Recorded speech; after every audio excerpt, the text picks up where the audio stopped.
Welcome to Coruzant Technologies, home of the Digital Executive Podcast. Welcome to the Digital Executive. Today's guest is Nabiha Saklayen. Nabiha Saklayen is a bio-inspired physicist and entrepreneur. She made significant scientific contributions to the field of pulse laser delivery to cells, with several peer-reviewed papers published, patents pending, and grants awarded. Nabiha launched Seleno with the vision of converging physics, biology, and machine learning to enable paradigm shifts in regenerative medicine with a multidisciplinary team. Seleno is building the next generation of cell and tissue therapies with a proprietary platform technology. She was also recognized as a pioneer in MIT Tech Review's 35 Innovators Under 35 list for her inventions in laser-based delivery methods, and is on the 2019 Forbes Under 30 list for healthcare. Nabiha, looking at your career, there's certainly lots to talk about. You're an aspiring leader, female role model that works in STEM, science, technology, engineering, and math, right? I can see a love for what you do, and this type of passion certainly interests our readership and me especially. Could you share with us what inspires you?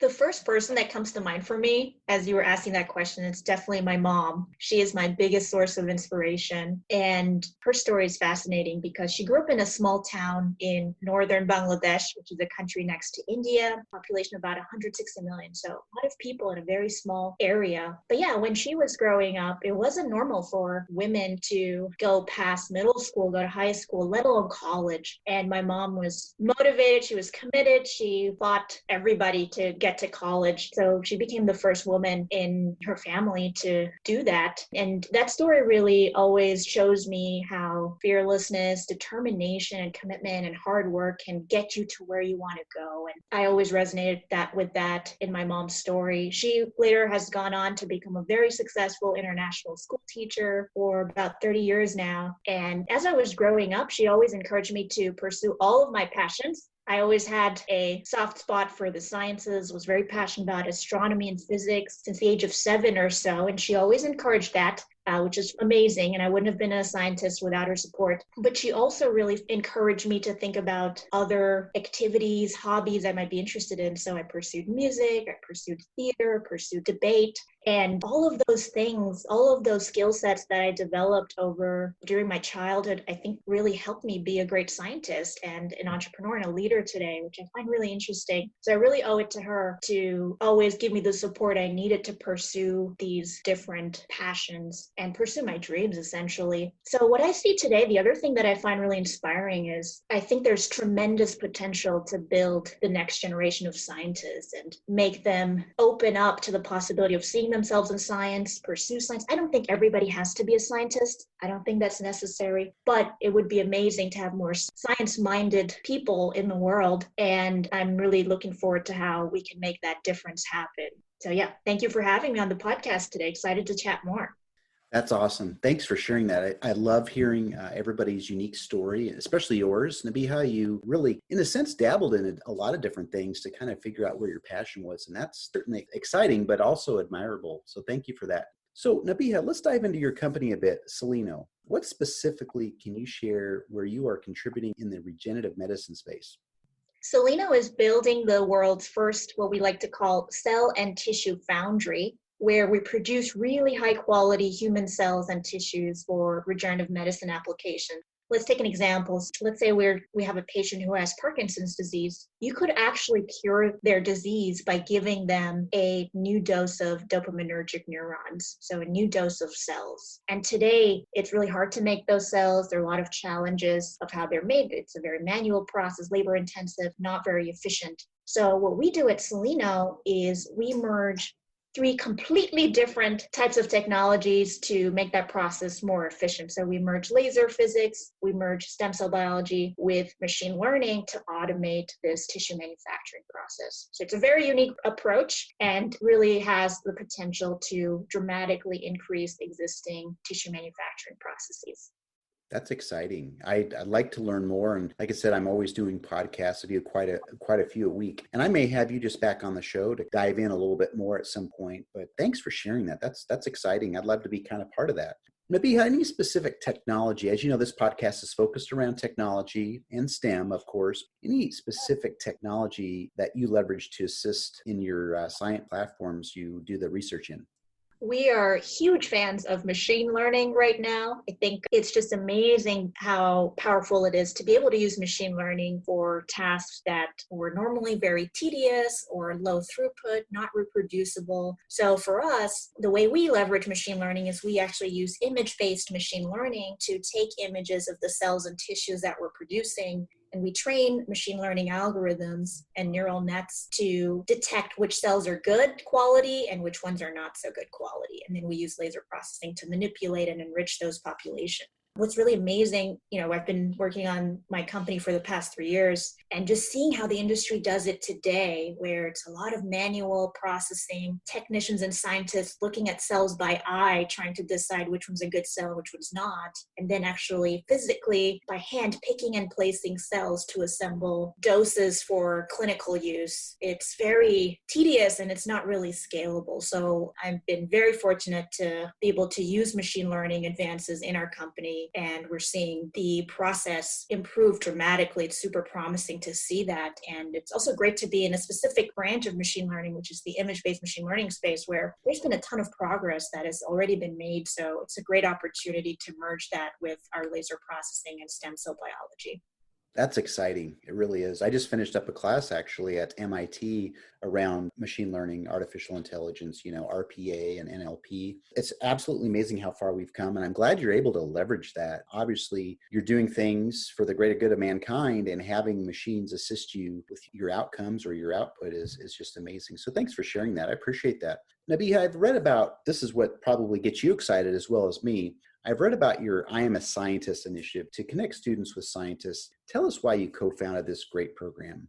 It's been an incredible experience founding this program. So it all started in 2016. I took the chance to write a blog post, and the title of the post was, "I Don't Look Like a Physicist." And what I'm talking about in the post is sort of my everyday existence of being a physicist. I've been working as a physicist and training for over a decade, and running into a lot of people who don't seem to believe I'm a physicist because I don't look like one. I'm a young woman of color, classically in pop media. So physicists are portrayed as, older white men with quirky habits. They're not very social. They're not outgoing. I don't really fit any of those bills. So I kind of wrote that blog post to share some of my experiences. And it was very well received, because what I talked about was, it's a great opportunity for me to be able to change somebody else's perspective on what it means to be a physicist, what it means to look like a physicist. So I take that opportunity. I like to engage with people. And the blog post was well received. A lot of people talked about it. It was well received by a lot of people on social media. And soon after that, I was having lunch with one of my dear friends and a brilliant nonprofit leader, Stephanie Fine-Sassy. And we really started talking about, how do we change this perception of what it means to be a scientist? We want to encourage the next generation to embrace science, to give it a chance, to engage with it, see if they might be interested in it. And it's quite a barrier to not have role models to look up to and see that there's great diversity in scientists. Everybody has a unique story, unique passions. So we thought carefully about, how do we address that? And we decided in that moment that it would be amazing to share the stories of real world scientists, talk about their hobbies, their passions, their fears, the challenges they faced in their lives. And the entire focus really was, how do we humanize them so that it leads to, in the long term, increased representation of diversity and real world multidimensional scientists. And the other piece we were thinking about, where do we focus our efforts? So we decided to focus on junior high and high school students. It's around the time when a lot of children, young adults, are developing their own identities. They're trying to understand what they might want to do with their career. So it's very powerful to give them access to the stories of very incredible scientists so that they might be able to see themselves in science. So that's how I'm a Scientist was born. The initiative is an education initiative, and we've created full digital online toolkits for teachers, parents, guardians, and different communities to engage with the science and stories of 22 scientists. And these scientists are phenomenal because they study a wide range of topics like climate science, archaeology, network systems, data science. We have doctors as well in there. And the entire goal is to have their stories out in the world so that people can engage with them. And in addition to the online content that we've put up, and it's completely live and free to use today, we are also preparing a poster launch for when classrooms are going to reopen so that 22 beautifully designed poster kits are going to be delivered into classrooms so that teachers can run a Scientist of the Month poster program where every month they can display a new scientist in the classroom. And we just want to create more visual representation so that kids who are going to the classroom every day see a scientist on the wall that looks different than the scientist they might see on The Big Bang Theory or on TV anywhere else. And it's been amazing to put all of that together, to see the amazing work that's gone on. This initiative is led by The Plenary, which is an incredible nonprofit, and the work that's gone on to communicate with educators, with leaders in this space, and making sure that the program is designed to be easily accessible and easily used by educators so that not only do they have posters they can display on the wall, they also have access to amazing classroom resources should they want to dive deeper into the science of these scientists. And I find so much joy and energy from being a small part of this incredible initiative because that's what this is all about. I think there are so many incredible, smart, talented young people in this world who would be incredible scientists should they choose to take that path. And I see that in my story as well. So it's amazing to give them access to 22 incredible stories. So hopefully they see some inspiration and say, oh, I'm really interested in 3D printing or robotics or machine learning. And they dig a little bit deeper and foster their curiosity. Thank you for sharing that. That's exciting. I'm glad that you have found another passion in your life and you're sharing and getting the word out and helping younger people of all different walks of life jump into STEM. So that's just simply amazing. And I appreciate you sharing that. So Nabiha, we are going to wrap up here. I have a question. Can you just share something from this I Am a Scientist initiative that would be helpful to get the word out to those looking either to grow their career or break into STEM or scientific research? I found the scientist stories to be absolutely incredible. We have 22 scientists from every walk of life represented. And I really found interesting that we had very highly accomplished scientists talking about, of course, their passions, their accomplishments, but also their fears. And one example is a story from Dr. Pardisa Bedi, who's a computational biologist. She's a medical geneticist at Harvard. And her story is all about her incredible work around Ebola that she did. And she was one of the leaders in that space in fighting Ebola. And she went on to being named Time Person of the Year in 2014.